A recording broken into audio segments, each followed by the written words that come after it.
For me, I decide to create an environment where people can speak up. I create an environment within my team that I'm going to model what it's like to be heard, seen, and valued. Welcome to High Octane Leadership with Donald Thompson. This season, we're diving deeper with more solo episodes, where I'll share the experiences that have led to recognition by EY, Forbes, Fast Company, and others.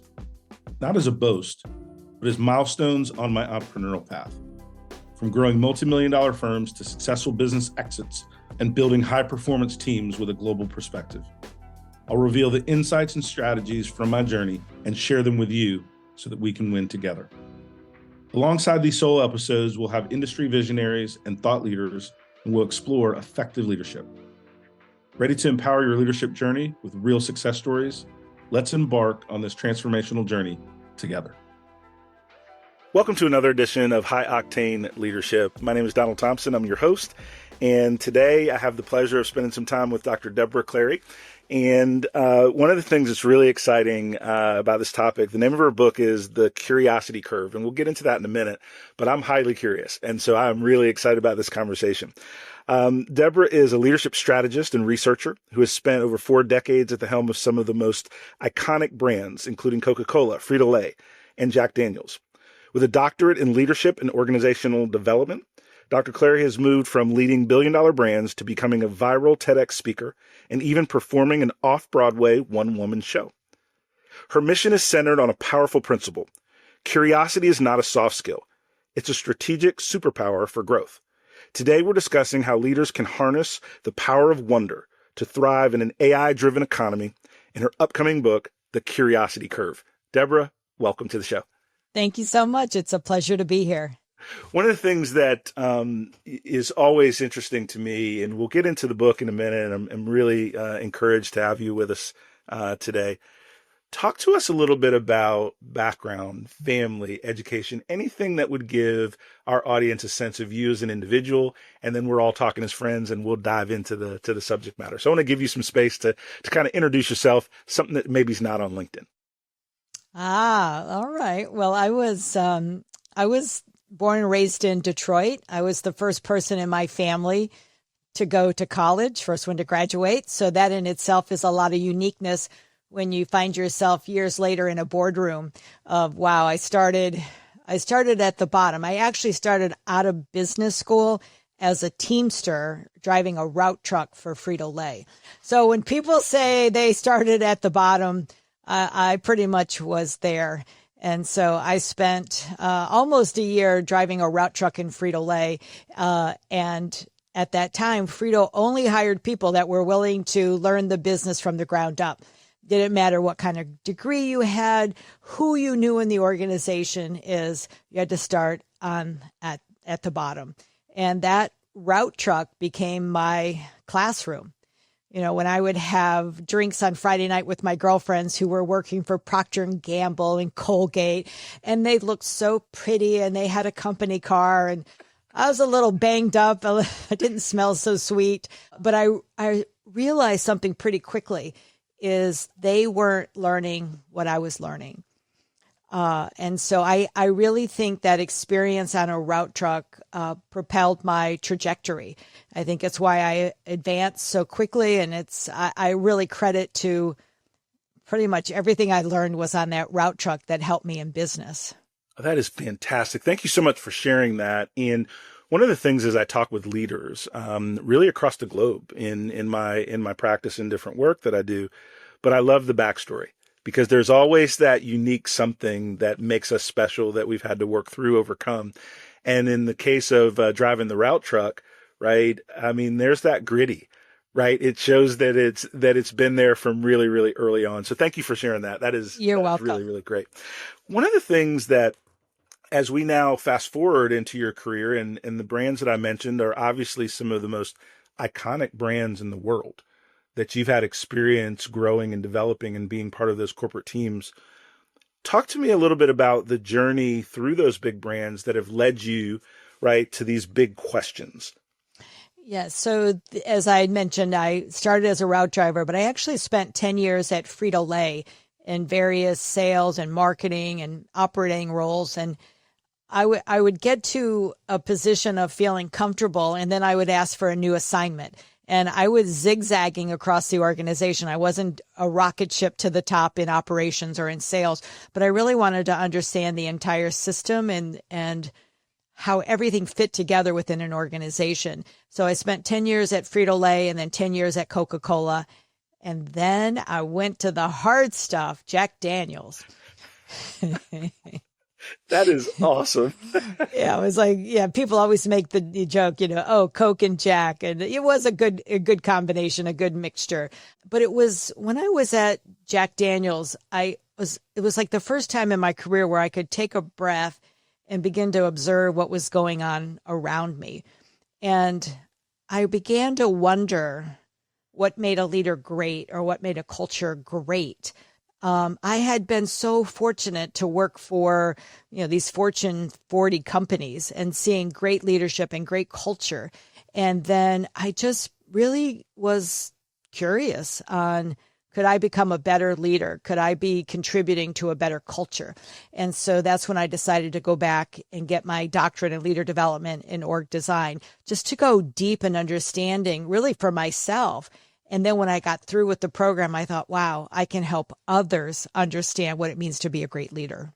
That is really powerful. And I want to ask a follow-up question, and not necessarily naming a specific leader, but what are some of the attributes that you learned that make a leader great? Like, what are some of those things that you really have seized upon, both in your experience and your research?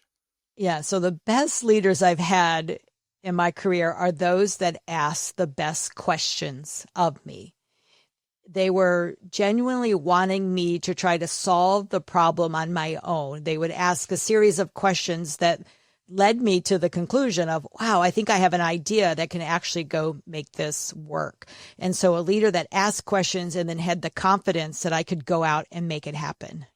One of the things that in my work, I have a lot of businesses I've invested in, a lot of consulting, but my full-time job, I'm the managing director for the Center of Organizational Effectiveness at Workplace Options. And so we do a lot of work on culture and performance in the workplace. And so here's a question I want to unpack, and I'm going a little off script, but this is super important. We talk a lot about psychological safety in the workplace and creating that environment. How would you say that leaders who ask questions versus making statements contributes to people being safe, feeling that level of confidence that they can really speak their mind and answer the question without fear of looking bad or saying the wrong thing? How do those things work together in your mind? The best leaders are those that create a culture of curiosity. And you do that by rewarding people that ask questions, that you acknowledge them, you support them, and also those that are poking at the system and saying I think there's a better way of doing that. It's one of rewarding it and then having a conversation around that. To me, something like when I'm working with executives, I'll say, when somebody asks you a question, I want you to say, I don't know. Let's look at it together. Don't have all the answers, but enter into a conversation where their opinion is just as valid as your opinion.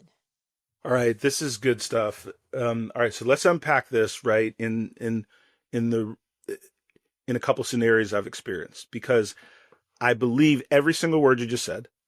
I like it. I want to model it. I want to continue to get better at it. How do we help when that structural or hierarchy system within companies, even when you do that as a leader, how do you create that environment where people trust to make that step with you, right? Versus still seeking that over reliance on approval before they'll really voice their opinion. So I hear you. I agree with you. In practice, sometimes I see that people are still resistant because of the titles, the structure. How do we battle through that friction to get to the moments you're describing? Yes. So it's very real. I've seen it. I've been a part of it. I've contributed to it. It's this, it's about being led the way you want to be led. Meaning just because your leader is doing things that are not conducive to this safe environment, it's one of saying, for me, I decide to create an environment where people can speak up. I create an environment within my team that I'm going to model what it's like to be heard, seen, and valued. And it's one of those things of being the role model for what it is you want to be seen. Now, I have seen this where your leader doesn't behave that way. So you're leading a team and you have a leader that doesn't behave in that way. The best thing you can do is continue to model it, and also in a respectful way, challenge your leader. When your leader says, this is the way it's going to be, in a thoughtful way, say, I understand where you're coming from, and I'm wondering if you'd be open to a different perspective. Now, your leader might say, nope, this is the way it's going to get done. And you understand what you're working within that system, but you don't have to behave that way. I really appreciate that, because that's real world for many people that are listening, right? And so what you did was unpack how to implement, right? And I love the phrase you used, right? I wonder if we could look at this from a different perspective. And that does two things, right? It keeps the conversation open one more moment, right? Yeah. And then it puts that leader in a position where they can decide. And I think that's an appropriate way of both pushing the envelope, but then also understanding the political nature of companies and hierarchy and different things. And so I think that's great advice. How did you, of all the things you've studied, the vast experience, land on the aha moment that curiosity was the leverage point, right? How did you come to that aha moment? Yes. So it all happened within a 2-week period. And it started with a joke, a question, and then a puzzle. And so I was in Rome, and I was taking a train from Rome to Florence, and I'm sitting next to this very handsome Italian man.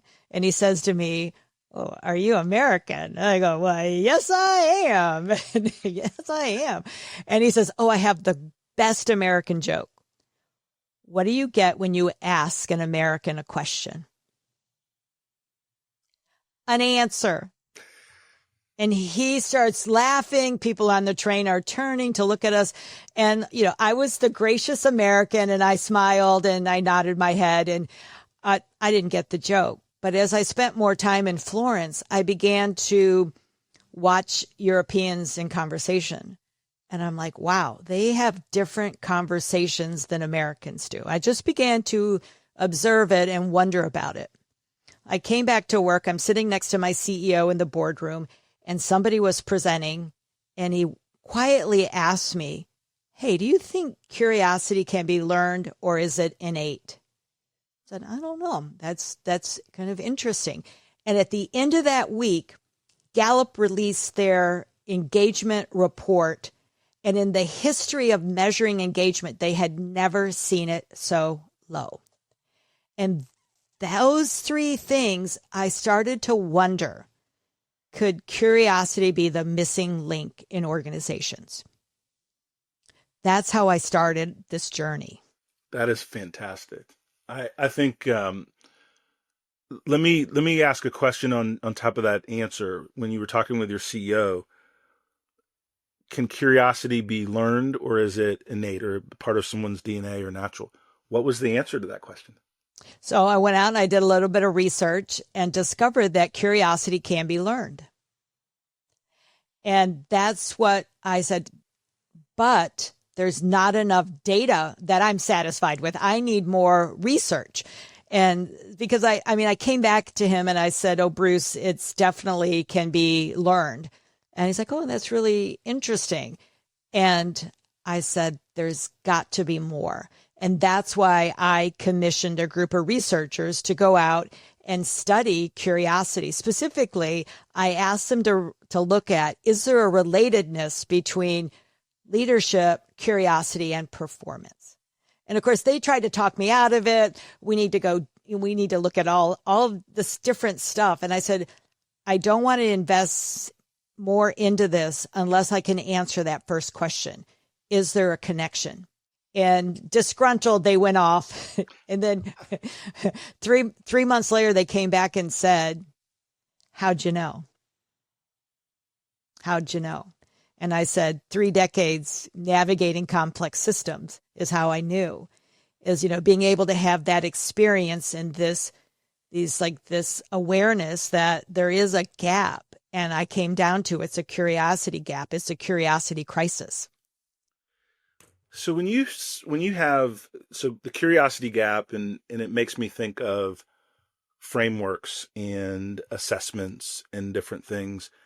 How does one go into organization and let's just say, which I do, I am aligned with what you're putting down. I'm a believer. How do I now put this into practice within my organization? How do you assess where I am on this curiosity adoption curve, if you will? How does that work?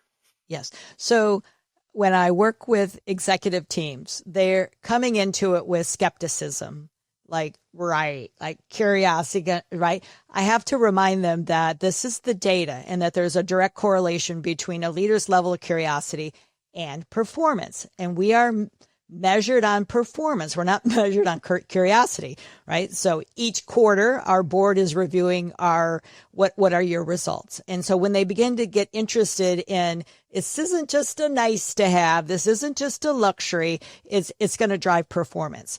And so then I get them nodding their heads and say, tell us more. And so in order to increase curiosity, you have to first understand your starting point. So we have a curiosity curve assessment.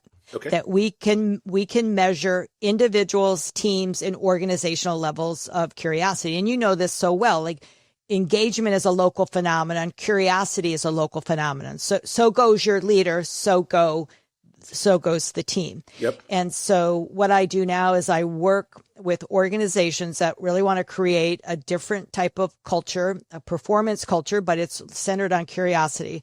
And we measure individual and teams curiosity numbers. And then we share them.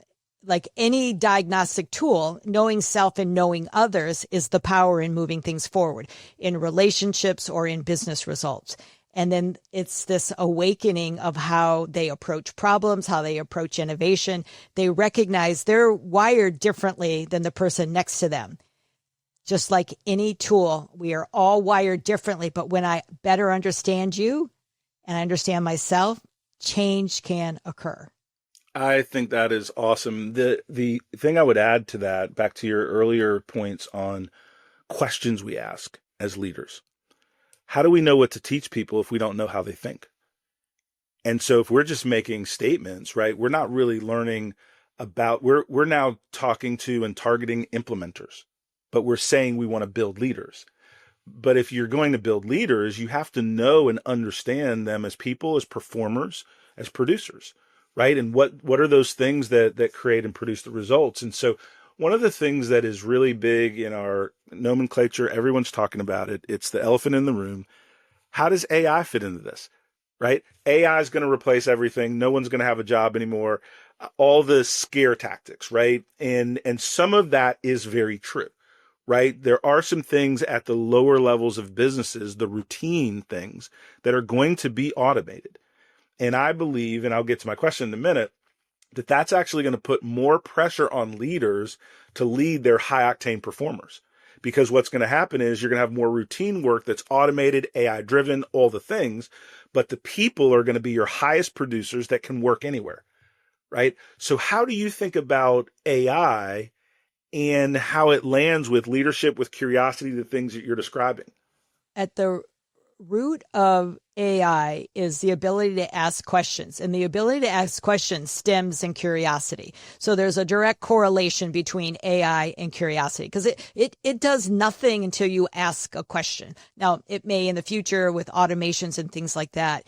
But I truly believe it is an accelerator of leadership. It's an accelerator of performance, and it's deeply understanding how can we optimize it for better business results. You know, a lot of times we, in our societies, right, globally, we get hung up on what you call a thing. And if you talk to a leader and you say prompt engineering, they go, oh, that's cool. If you say curiosity, they say that's a soft skill. But prompt engineering is structured curiosity. Yeah. Right. Oh, I love that. It's just it's really like, I really am loving what you're saying, because we all resonate to different word frequencies. And so the way you describe something is so important to whether you're able to communicate with the folks in your audience, on your team, or that one-on-one you're having. And so what you're sharing with me is a way to use a different kind of angle, if you will, a different perspective, right, to come at some of the leadership development that we're trying to do. Because a lot of things, when I think about AI, it's going to address the how to do something. But there's nuance in execution with people, right? People are not a math equation, right? Amen. Right. And so that curiosity you describe, I think, applies to how we innovate with products, how we lead others, right? How we learn. And so like, I think it's really interesting. Here's my next question. What are some of the things that you do? Because, and I'm going to talk about our team and burnout, and it's at an all-time high. How does curiosity align with the overall wellness of you as a leader in your organization? How do those things intertwine? And I'm being a little specific because burnout is something everyone understands. There's a lot of folks that are listening in the audience that are still working hard. We're talking about work-life balance, work-life integration. But when you're chasing, right, and when you're really trying to make your move, you can kind of forget the balance thing and focus on the work thing. How would you weave in curiosity, leadership, and managing burnout? So the beautiful thing about being in an organization, and one of the things I greatly miss having left corporate America, is that you're doing it with people. You're in a relationship with people, right? That's I think the joy of working at an organization and in a corporation. And in this sense of, if you love the work you're doing and you love the people that you're working with it, then it's this opportunity to set the boundaries of, this is when I'm most joyful. This is when I know that I need to spend time, or I want to spend time with my family, or I want to spend time at the gym, whatever it might be. It's like being in that relationship with others where you can express, this is what I need right now. As we wind time, I'm going to get a little more rapid fire on the questions, because I could talk to you all day. And you were gracious and gave us a nice window. So I'm going to rapid fire a little bit. What's a bold question that you can ask when you're trying to get an organization that may be stuck, or a team member, right, to move to the next level in their thinking? What's a bold question that can kind of unlock, right, conversations and innovation and different things? What question have we not asked? And unpack that for me. Why does that work? I'll give you this story that I had learned in graduate school. I read about it, and it was under the umbrella of action learning, which is a way of getting a team to move things forward. And there were a group of engineers that had been in a conference room all day. They had flow charts or graphs all over the walls. And the leader said, we haven't figured out what the issue is here. We're going to have to stay in, have dinner, and keep working. So they called Domino's Pizza. The Domino's guys brings the pizza in, and he looks across the wall and he sees all these graphs and charts, and he sees these engineers that are just exhausted. And he just asks the question, hey, what are you working on here? And the engineers shared with that. And then they said, would you take a look at it? And he was able to figure out what they were missing. Now, this is a delivery person, knows nothing about their business, but was able to help them solve the problem. So it's when you ask questions in a different way, or you bring people in that are not familiar with what you're trying to do, this is when real change can happen. That is really thoughtful. I'm going to extend that, and you correct me. You judge like but what have we not asked? And then who have we not asked? Because the delivery person in that story, it could be similar to pulling someone that may be 2 levels below the planning group and saying, hey, does this make sense? Right? When we announce this, how's this going to land? Are we building this for the right audience, but we haven't asked the right audience what they think? Right, is what we kind of see a lot of times in big organizations, which I think is pretty great. here's kind of the landing question as we wind our time together. Let's talk about the future of leadership. And I have in my notes as we've been prepping, bold questions versus best answers. So as we shift in leadership and the new paradigm, what is your advice, right, when we're talking about really creating an environment where bold questions are the norm? Yes. I mean, just in its statement alone is the advice, is to have the confidence to ask bold questions and then listen.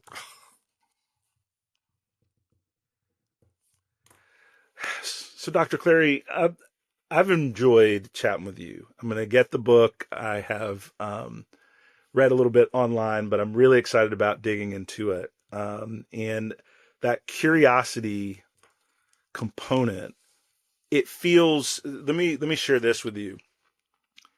It feels fuzzy until you unpack it, and then you created that link between leadership, curiosity, and performance. And then it becomes powerful. The cool thing that I like is it becomes powerful in a way where I say, I can do that. The biggest compliment that I can share when I talk to leaders, when I talk to authors, and I stay in the learning mode, is when I hear something and then I go, I can implement that tomorrow. It makes sense to me. I feel good about it. I want to use your advice and kind of reciprocate. What have I not asked you that you would like to share with our audience as we wind down our conversation today? Why is that we have become incurious? Why have we become incurious? Yep. Do you think that is a function of all of these automation tools? Do you think it's a function of we're just chasing that mathematical, prize, right? Whether it is revenue, whether it is Dow Jones, what do you think the answer is to that question? It's partly what you've said, but unfortunately, we've become incurious long before we get into a job or corporate role, in that we are taught to be incurious as children. For those that, like myself, grew up in a Christian religion, the first story we learned about is Adam and Eve, right? She allegedly got curious and ate of the tree of life, and then mayhem fell over the world. Don't open Pandora's box. And curiosity killed the cat. Now, let me tell you something about curiosity killed the cat. I have it in my book, and my editor pushed me to cite it. And I'm like, my mother told me, right? She goes, no, you got to go deeper. I go, Miss Erickson, she told me. And she goes, no, you're going to have to cite it or we're going to take it out of the book. And I was kind of mad, like, oh, this is just more work. And guess what? Curiosity killed the cat is only the first part of the sentence. Yeah. It was attributed to William Shakespeare in 1589. And the sentence is, curiosity killed the cat, comma, but satisfaction brought it back. Yeah, nobody taught us that. So my point is that we're taught to be incurious, and then we go to university, we become, lawyers or accountants, and we get into the workplace already incurious, and then we're pressed for time. We're rewarded for the output. All of that feeds back into being incurious. And my mission is to help leaders become more curious. I let them know it is not your fault. You were taught that way, but it is your responsibility to reverse it. And together, let's reverse it. That is fantastic. Final question for me, and this is more about, I did my research, and this is one thing that I've missed. You did a one-woman show. Yes. I want to hear about this. Like, we've talked about the book, we've hit that, we've talked about leadership. I want to hear about this one-woman show under the lights. How did that come to be? Like, the Frito-Lay truck, awesome, checkbox, right? One-woman show, awesomer. I know that's not a word to my editor, but that's really cool. Tell me about the one-woman show that you did. So this is a story in borrowing others' belief in you until you own it yourself. And during COVID, I was in a women's mastermind group, executive women around the country. And then, we would share what our struggles were, what our hopes and dreams were. In August of 2022, they said, we haven't been together in 2 years. We're all coming to Louisville, which is where I live. We're going to celebrate something. And I'm like, I like to celebrate, right? I'm Frito-Lay, Coca-Cola, Jack Daniels. I like to celebrate. And so they all come into town and they're toasting me. They go, we're toasting Deb. And I'm like, I haven't done anything yet. And they go, oh, we forgot to tell you. Tell me what? We took your idea for a one-woman show. We pitched it to a producer and you're booked. I hadn't written anything. I'd never written anything. I'd never performed before. It was a pipe dream. It was out there. And they're like, you're ready. You are ready. And that's how that happened. That is awesome. Borrowing courage, right? Because that's a different episode we'll have, because most of us, I don't like the term fake it till you make it. Mm-hmm. I agree. Right? Like just me personally, that's counter to authenticity, but in my opinion.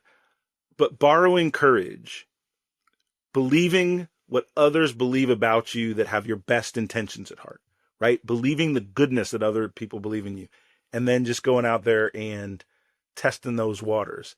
That's what you just unpacked in that one-woman show scenario, and that is fantastic. How can people get in touch with you? I know our audience loves this. How do they get the book? Like, do you have what can we do to stay connected, stay interacted? Thank you. Thank you for asking that. So you could go to my website and there's more content there. There's more videos there. And my website is DebraClary.com, and Debra is Debra and then CLARY.com. And in there, you also have an email where you can connect with me. And then the book can be purchased at Barnes & Noble, any local bookstore, but also on Amazon. Fantastic. Deb, it was great to spend time with you. I really appreciate both your journey, but also codifying that journey into something we can all use and value and grow. And I wish you the best of luck with your book, The Curiosity Curve. I'm going to have my team get it and I'm going to unpack it. And I may offline, right, reach out to get a signed copy and all that. I have a little thing and all the things. But it was my absolute pleasure to talk with you. And hopefully we'll stay in touch. Fantastic. Thank you for joining us on High Octane Leadership with Donald Thompson. Today's episode is a step in our collective journey towards leadership excellence. Remember, every story we share and every insight we gain is a piece in the puzzle of our leadership journey. For more insight and detail, hit the subscribe button so that we can stay connected. For deeper information and more episodes, go to DonaldThompson.com. Continue to lead with vision and purpose, and until we meet again, embrace your role as a high-octane leader in the ever-evolving world of business.